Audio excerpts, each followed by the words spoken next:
Salam sehat, Sobat Sehat, selamat tahun baru tahun 2021. Semoga kita semakin sehat, semakin sukses, dan semakin bahagia. Kali ini Bunda punya konten baru untuk kalian semua, yaitu berupa rehat atau review sehat. Nah, review sehat ini membahas beberapa macam hal tentang kesehatan. Nah, kali ini kita awali dengan sirup kering. Nah, ini ada beberapa contoh sirup kering yang sengaja Bunda ambil dari apotek supaya teman-teman bisa mengenal beberapa contoh yang sering dipakai oleh ibu-ibu dan diresepkan oleh dokter spesialis anak. Nah, apa sih sebenarnya sirup kering? Karena kalau kita mendengar sirup, lazimnya sirup itu berupa cairan, berwarna dan enak diminum. Tapi yang terjadi ini sirup di dalam botol, tapi dia kering, nggak ada cairan sama sekali. Nah, sirup ini memang harus kering, karena kalau dia dilarutkan, maka dia tidak akan stabil dan gampang terurai. Nah, ini beberapa contoh sediaannya ya. Ini saya ambil yang pertama adalah dari golongan penisilin. Penisilin ini adalah antibiotika pertama yang ditemukan. Ada yang ampicillin, ada amoxicillin. Cuman sekarang ampicillin sudah tidak diproduksi lagi. Dan amoxicillin ada amoxicillin yang dosisnya biasa, ada yang forte. Dan kemudian ada juga yang dicampur dengan asam clavulanat. Gunanya untuk mengurangi resistensi bakteri. Kemudian juga ada yang dari golongan makrolida, yaitu berupa eritromisin. Dan ada golongan juga dari golongan cefalosporin. Ya, golongan cefalosporin ini ada cefadroxil, kemudian juga ada cefixim. Ini adalah golongan chloramphenicol. Contohnya adalah thiamphenicol. Sengaja ini saya ambil dari beberapa pabrikan atau prinsipal atau pabrik farmasi, tapi tidak ada maksud untuk promosi. Nah, bagaimana cara mendapatkannya? Nah, tentu saja antibiotik seperti ini tidak bisa dibeli atau didapatkan di apotek tanpa resep dokter. Jadi harus dengan resep dokter. Kenapa harus dengan resep dokter? Karena dokterlah yang akan mendiagnosa apakah ini karena infeksi oleh bakteri dan apakah ini karena infeksi oleh virus. Kemudian bagaimana cara menggunakannya? Antibiotik semua ini hanya bisa digunakan untuk infeksi oleh bakteri, bukan infeksi oleh virus. Contohnya apa?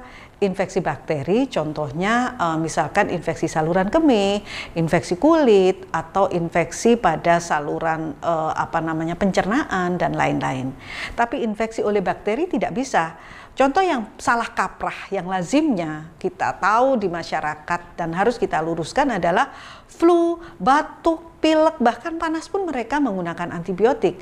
Padahal itu disebabkan oleh virus, bukan oleh bakteri. Jadi tidak akan sembuh kalau menggunakan sirup kering. Nah, kemudian bagaimana cara menggunakannya?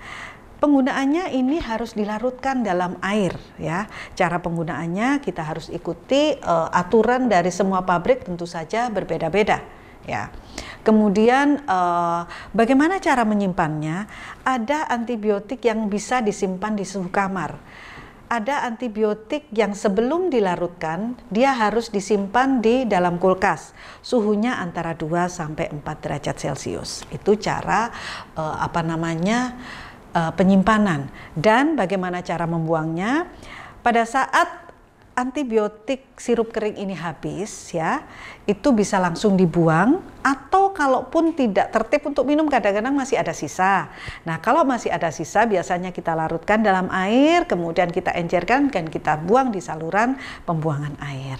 Nah, kemudian Bunda juga ingin mengenalkan tentang tips dan triksnya bagaimana cara menggunakan sirup kering ini supaya aman dan efektif.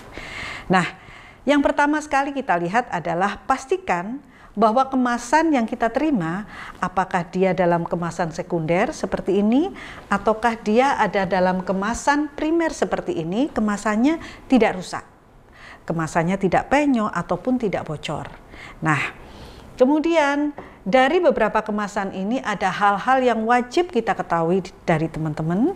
Yang pertama apa? Yang wajib kita ketahui ini contoh saya ambil dari makrolida eritromisin.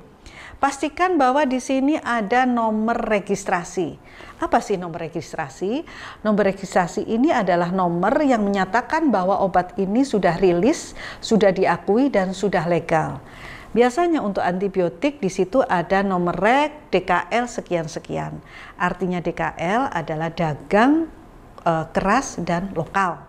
Ya, jadi ini adalah nama dagang, kemudian ini adalah obat keras dan ada buatan lokal atau buatan dari Indonesia sendiri. Ini semua pasti ada. Nah, ini kita cek semua ada, dan ada juga lagi ada batch number. Batch number adalah nomor pada saat obat ini dibuat. Ada juga ini manufacturing date. Manufacturing date adalah tanggal pembuatan. Kemudian juga ada expired date. Expired date di sini contohnya yang saya ambil adalah 3 April tahun 2004. Berarti masih sekitar 3 tahun lagi ya. Dan sekarang ada persyaratan, bukan sekarang, sudah beberapa tahun lagi dipersyaratkan bahwa setiap obat harus ada HET atau harga eceran tertinggi supaya kita tahu berapa harganya. Nah, kebetulan di sini harganya misalkan dicantumkan HET-nya 30.000, serat 525.000 dan sebagainya. Ya, itu yang harus kita ketahui dari pada saat kita mendapatkan obat antibiotik. Nah, bagaimana cara merekonstitusinya atau melarutkannya? Tentu saja ini sangat berbeda dari obat sediaan biasa. Ada berbagai macam tipe. Di sini misalkan kita buka, kebetulan ini amoksisilin dari salah satu perusahaan, di mana di sini dicantumkan pengencerannya atau pelarutannya dengan air sebatas tanda.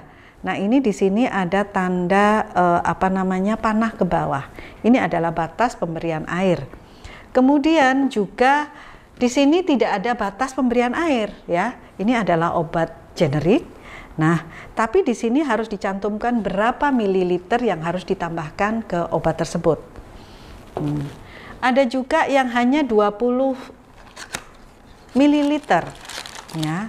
Ini ada 20 mililiter ya yang harus dicantumkan, yang harus dituangkan di sini, dan di sini biasanya tidak hanya sirup tapi ada juga yang dosisnya bisa berupa tetes. Nah, kemudian dari sini juga teman-teman bisa tahu bahwa ternyata di sini ada sendok takar. Jadi gunakan sendok takar yang sudah disiapkan yang merupakan bawaan dari obat tersebut. Ya, di sini ada sendok juga dan disiapin juga pipetnya. Ada yang berupa seperti ini ya. Sendok plastik biasa, ada juga yang berupa mana ya tadi ya? Ini. Nah, ini. Di sini juga ada ukurannya. Ukurannya kalau misalkan dia berupa sendok biasa, ukurannya ini adalah 5 ml, kemudian separuhnya adalah 2,5 ml. Kemudian di sini juga ada mulai dari 15 ml, 15 ml, kemudian ada 5 ml, 2,5 dan sebagainya. Sobat sehat, Bunda akan menunjukkan bagaimana cara melarutkan untuk sirup kering ini. Ya, pastikan bahwa pada saat kita menerima obat tidak ada perubahan warna, bau dan sebagainya dan tidak penyok ya. Nah, ini kita akan bukanya searah dengan panahnya. Kita buka. Nah, di sini sudah dicantumkan bahwa pelarutannya, tadi kita mengenal botol-botol, pelarutannya ditambahkan sejumlah larutan tertentu. Dan air yang ditambahkan adalah air minum biasa, tidak panas, tidak dingin, dan juga bukan air susu ya. Karena beberapa antibiotika sangat tidak disarankan untuk diminum dengan susu karena pasti akan terjadi kontraindikasi. Nah, ini di sini dituliskan bahwa harus dilarutkan dengan 20 ml air. Bagaimana cara melarutkannya? Sebelum kita larutkan, pastikan bahwa serbuk yang ada di sini itu tidak menggumpal ya.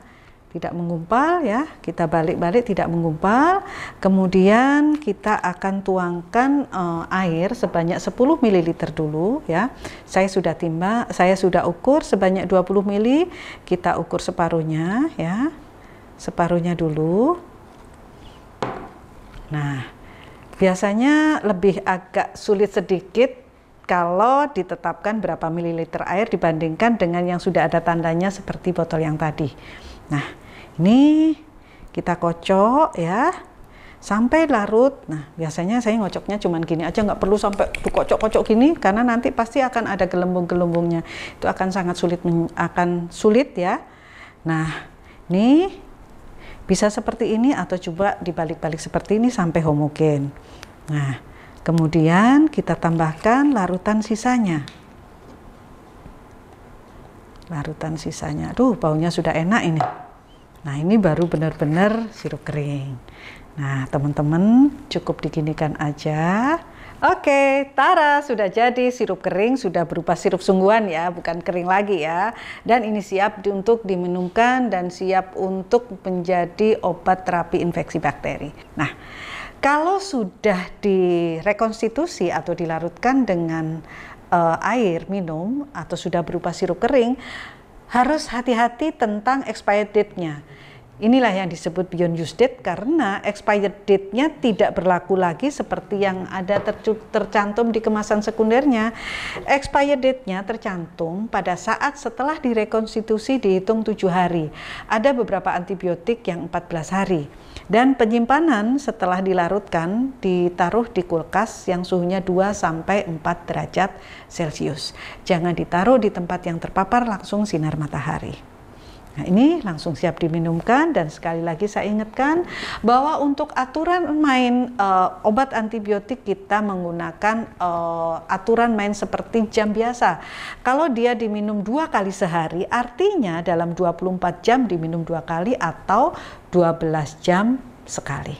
Sekali lagi ada pesan Bunda untuk teman-teman sobat sehat semua bahwa antibiotik hanya bisa diberikan dengan resep dokter, tidak boleh diberi bebas ya. Kemudian jangan sisakan antibiotik di rumah, jangan simpan antibiotik sisa, apalagi antibiotik sisa itu diberikan ke orang lain, pasti akan berbeda terapinya. Contohnya misalkan ini sisa, itu sebenarnya tidak sisa, karena kalau kita rutin minum pasti akan habis. Ini sudah diukur oleh apotekernya. Kalau ada pertanyaan apapun tentang rehat, silakan hubungi di kolom komen. Dan semoga rehat kali ini bermanfaat buat sobat sehat semua. Sampai jumpa di sesi berikutnya. Salam sehat. Sobat sehat, jangan lupa like bagi yang suka channel ini. Jangan lupa komen untuk yang ada komentar tentang kesehatan. Dan share agar semua orang bisa menjadi sehat. Subscribe agar channel ini bisa lebih sehat dan berkembang.